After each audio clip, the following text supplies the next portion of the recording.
அனைவருக்கும் வணக்கம். நாஸ்ட்ரடாமஸ் அப்படிங்கிற பேரை இன்னைக்கு கேள்விப்படாத ஆளே இருக்க முடியாத நண்பர்களே. நாஸ்ட்ரடாமஸ் 2024ஆம் ஆண்டுக்கு என்ன சொல்லியிருக்கிறாரு அப்படின்னு கேட்டோம்னா அதிர்ந்து போயிடுவோம். அதுலேயும் குறிப்பாக அவர் இந்தியாவை பற்றியெல்லாம் ப்ரெடிக்ட் பண்ணியிருக்கிறார் நண்பர்களே. இந்தியாவில் அடுத்த ஆண்டு அவர் நடக்கக்கூடும்னு சொல்லியிருக்கிற ஒரு விஷயம் பயங்கர பெரும் பரபரப்பை ஏற்படுத்தி இருக்குது. அடுத்த ஆண்டு இந்தியாவுக்கும் சீனாவுக்கும் இடையே மிகப்பெரிய போர் மூல போகுது அப்படின்னு அவர் சொல்லியிருக்கிறாரு. உண்மையிலேயே இது நடக்குமா? நாஸ்ட்ரடாமஸ் யாரு? அவர் என்ன சொல்லியிருக்கிறாரு? குறிப்பாக இந்தியா தொடர்பாக அவர் என்ன சொல்லியிருக்கிறாரு அப்படிங்கிறத பார்க்கலாம் நண்பர்களே. வாங்க.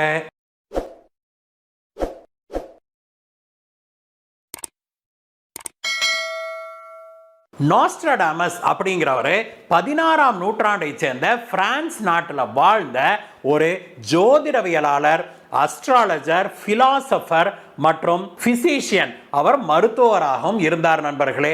அவர் கவிதை நடையில பல விஷயங்களை கணிச்சிருக்கிறாரு. இதுல மிக ஃபேமஸாக அவர் கணிச்சது என்ன அப்படின்னா, அவர் தன்னுடைய சாவையே கணிச்சவரு அப்படிங்கிறதா. அதுவும் மிக துல்லியமாக. முதல் நாள் அவரை பார்க்கறதுக்கு ஒரு சிலர் போறாங்க. அப்பொழுது அவங்க கிட்ட அவர் என்ன சொல்றாரு, நாளைக்கு உங்களை நான் பார்க்க மாட்டேன் அப்படின்னு சொல்றாரு. இதை அவங்க சாதாரணமாக நாளைக்கு ஒரு ஏதோ ரெஸ்ட் எடுப்பார் போல் இருக்குது அப்படின்னு நினைச்சிட்டு போயிடுறாங்க. மறுநாள் பார்க்கும்போது அவர் இறந்து இருக்கிறாரு.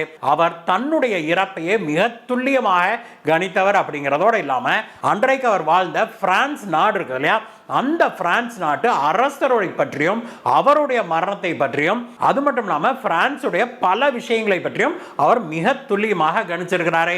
அதோட இல்லாம உலகம் முழுவதும் இதெல்லாம் நடக்கக்கூடும் அப்படின்னு அடுத்த 100 வருஷத்துக்கு மனுஷன் எழுதி வச்சுட்டு போயிருக்கிறாரு. அந்த வகையில் 2023ஆம் ஆண்டு அவர் சொன்ன ஒரு சில விஷயங்கள் தெளிவாக நடக்கவே செய்திருக்குது. எதிர்வரும் 2024ஆம் ஆண்டு எப்படி இருக்கும் அப்படின்னு அவருடைய கணிப்புல இருந்து எடுத்து பார்த்தோம் அப்படின்னாக்க ஒரு சில விஷயங்கள் நமக்கு அதிர்ச்சி தரும் விஷயமாக அமைஞ்சிருக்குது. இதுல மிக முக்கியமானதாக அவர் சொன்னது என்ன அப்படின்னாக்க, இங்கிலாந்துடைய அரசர் பதவி இழப்பாரு, அவருக்கு பதிலாக புதியதாக அங்க ஒரு இளம் அரசர் அங்கு முடிசூட்டப்படுவாரு அப்படின்னு சொல்லப்படுது. இதை படித்து விட்டு பலரும் என்ன சொல்றாங்கன்னா, இப்போ அங்க கிங் சார்ல்ஸ் இருக்காரு, அவர் பதவி இழந்து விட்டு அல்லது அவர் தூக்கி எறியப்பட்டு பிறகு அங்க அவருடைய மகனான ஹாரி அங்க பதவி ஏற்பாரு அப்படின்னு சொல்லி பலரும் எழுதி வராங்க. இதற்கு அடுத்ததாக மிக முக்கியமான விஷயமாக அவர் என்ன சொல்லி இருக்கிறார் அப்படின்னா, சீனா ஒரு மிகப்பெரிய போர்ல ஈடுபடும் அப்படின்னு அவர் சொல்லி இருக்கிறாரு. அவர் சொல்லி இருக்கிற வார்த்தைகளை பார்த்தோம் அப்படின்னாக்க அவர் என்ன சொல்றாரு, அந்த சிவப்பு நாடு மிகப்பெரிய போர் ஒன்றில் ஈடுபடும், அதுவும் அந்த மாபெரும் கடல்ல இது ஈடுபடும் அப்படின்னு சொல்லியிருக்கிறாரு. இதை பலரும் இரண்டு விதமாக கணிக்கிறாங்க. ஒன்று சவுத் சைனா சீல ஏற்கனவே சீனாவுக்கும் தைவானுக்கும் இருக்கிற பிரச்சனையை கருத்தில் கொண்டு இது சீனா தைவானின் மீது போர் தொடுக்கக்கூடும், அங்க ஒரு பெரிய போர் மூலக்கூடும் அப்படின்னு பலரும் பேசிக்கிறாங்க. அதே சமயத்தில் வேறு சிலர் அதை கான்ட்ரடிக்ட் பண்றாங்க. அவங்க என்ன சொல்றாங்கன்னா, சவுத் சைனா சீயை அவர் மிகப்பெரிய கடல் அப்படின்னு சொல்லிக்கிறதுக்கான வாய்ப்பு கிடையாது. இது ஆக்சுவலா இந்துமா கடலை குறிக்குது. இந்துமா கடல்ல சீனாவுக்கும் இந்தியாவுக்கும் ஒரு மிகப்பெரிய போர் மூலக்கூடும் அப்படிங்கிறத அவர் சொல்லியிருக்காரு. சீனாங்கிற பெயரையோ இந்தியாங்கிற பெயரையோ அவருடைய கவிதைகள்ல அவர் எழுதல. இன்னும் சொல்லப்போனா எந்த நாட்டு பெயரையும் அவர் பெருசா எழுதுறதில்ல. ஒரு குறிப்பாக தான் அவர் அதுல சொல்லி வச்சிருக்கிறாரு. ஒன்னு சிவப்பு நாடு அப்படின்னு சொன்னதுனால அது சீனா அப்படின்னு எடுத்துக்கிறாங்க. பெருங்கடல்ல போர் நடக்கும் சொன்னதால இந்துமா கடலாக இருக்கக்கூடும், அது இந்திய சீன போரையே குறிக்கும் அப்படின்னு பல வல்லுநர்களும் சொல்றாங்க நண்பர்களே. 2024ஆம் ஆண்டு இந்தியாவுக்கும் சீனாவுக்கும் ஒரு கடல் வழி போர் நடக்குமா? இந்திய சீன போர் மூடுமா? இந்திய சீன போர் மூண்டால் கண்டிப்பாக அதுல கடற்படைகள் மோதிக்கொள்ளும், இந்துமா கடல்ல நடக்கும் அப்படிங்கிறதுல எந்த மாற்று கருத்தும் இருக்க முடியாது.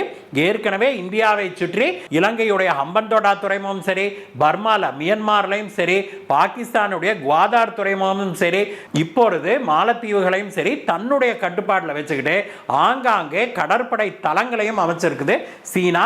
இதையெல்லாம் வைத்துக்கொண்டு இந்தியாவுக்கு இது மிகப்பெரிய அச்சுறுத்தலாக, இந்தியாவுக்கு எதிராக சீனா போர் தொடுக்கக்கூடும் அப்படின்னு பலரும் சொல்றாங்க. இதற்கு அடுத்ததாக பார்த்தோம் அப்படின்னா கிளைமேட் சேஞ்சை அவர் குறிக்கிறார் நண்பர்களே. இந்த வருடம் பல இடங்கள்ல மாபெரும் வெள்ளம் வரக்கூடும் அப்படின்னு சொல்லி அவர் தெளிவாக குறிப்பிட்டிருக்கிறாரு. அதோட இல்ல, ஒரு சில நாடுகள்ல கடும் வறட்சி ஏற்படும்னு, உலகின் பெரும்பாலான பகுதிகளில் மிகப்பெரிய வெள்ளம் வரும் அப்படின்னு அவர் கணிச்சிருக்கிறாரு.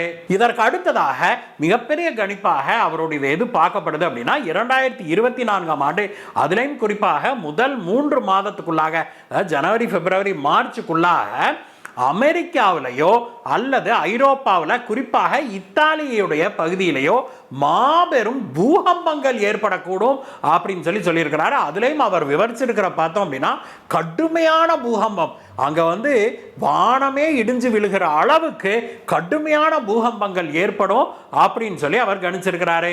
இதோட இல்லாம 2024ஆம் ஆண்டு சுனாமி ஏற்படுவதற்கான வாய்ப்பு இருக்குது. சுனாமி ஏற்பட்டு அந்த அலைகள் கரை தாண்டி உள்ள வந்து உள்ளுக்குள்ள மிகப்பெரிய அளவுல கடல் தண்ணீரை கொண்டு வந்து நிரப்பும், அந்த ஊர்களை எல்லாம் தண்ணீரால் மூழ்கடிக்கும் அப்படின்னு சொல்லி நாஸ்ட்ரடாமஸ் சொல்லியிருக்காரு. இதற்கு அடுத்தபடியாக அவருடைய கணிப்புல என்ன சொல்லப்பட்டிருக்குது அப்படின்னாக்க, இப்பொழுது போப்பாக இருக்கிறார் இல்லையா, போப் பிரான்சிஸ், அவர் இந்த வருடம் போப் பதவியை விடுவாரு அப்படின்னு சொல்லப்படுது. அதற்கு பதிலாக ஒரு இளம் வயதை கொண்ட ஒருவர் போப்பாக வரக்கூடும் அப்படின்னு சொல்லியிருக்காரு. போப் அப்படிங்கிறவருக்கு ஒரு பதவி கிடைத்து விட்டால் அந்த பதவியிலிருந்து பொதுவாக அவர் இறந்த பிறகுதான் வேற போப்பை போடுவாங்க, அல்லது அவர்கள் தானாக உடல்நிலை ரொம்ப மோசமான காரணத்தால அவர் பதவியை விடக்கூடும். இந்த 2 காரணங்கள்ல ஏதாவது ஒரு காரணத்துல போப் வருகிற 2024ஆம் ஆண்டு மாற்றப்படுவாரு, அங்க ஒரு இளம் போப் பதவி ஏற்பாரு அப்படின்னு சொல்லி இவர் கணிச்சிருக்கிறாரு. நாஸ்ட்ரடாமஸ் உடைய பிரெடிக்ஷன்ஸ்ல ஒரு சிலவற்றை மட்டும்தான், நமக்கு பொருத்தமான ஒரு சிலவற்றை மட்டும்தான் நாம் எடுத்து பார்த்துருக்கோம் நண்பர்களே. இன்னும் அவருடைய பிரெடிக்ஷன்ஸ் நிறையவே இருக்குது. நாம இந்த பிரெடிக்ஷன்ஸை இந்த வருடம் சொல்லுவோம். இதுல எதெல்லாம் நடந்திருக்குது அப்படின்னு 2024ஆம் வருடம் முடிவில் நாம ரிவ்யூ பண்ணி பார்க்கலாம். நாஸ்ட்ரடாமஸ் சொன்ன இந்த விஷயங்கள்ல எதெல்லாம் நடக்கும் அப்படின்னு நீங்க நினைக்கிறீங்க, அல்லது இது எல்லாமே நடக்காது அல்லது எல்லாமே நடக்கும் நீங்க சொல்றீங்களா, அல்லது இதுல குறிப்பாக சொன்ன பண்ணோம்னா இந்திய சீன போர் இருக்குது இல்லையா, இந்த மாதிரி விஷயங்கள் ஏதாவது நீங்க நடக்கும் நினைக்கிறீங்களா அப்படின்னாக்க உங்க கமெண்ட்ல சொல்லுங்க நண்பர்களே. அதிகப்படியாக யார் எந்த ப்ரெடிக்ஷனை நாம் நம்புறோம் அப்படிங்கிறத கமெண்ட் மூலமாக பார்ப்போம். இந்த வீடியோவை பற்றிய உங்களுடைய கருத்துக்களை சொல்லுங்கள் நண்பர்களே. மீண்டும் உங்களை வேற வீடியோ சந்திக்கிறேன். Bye bye.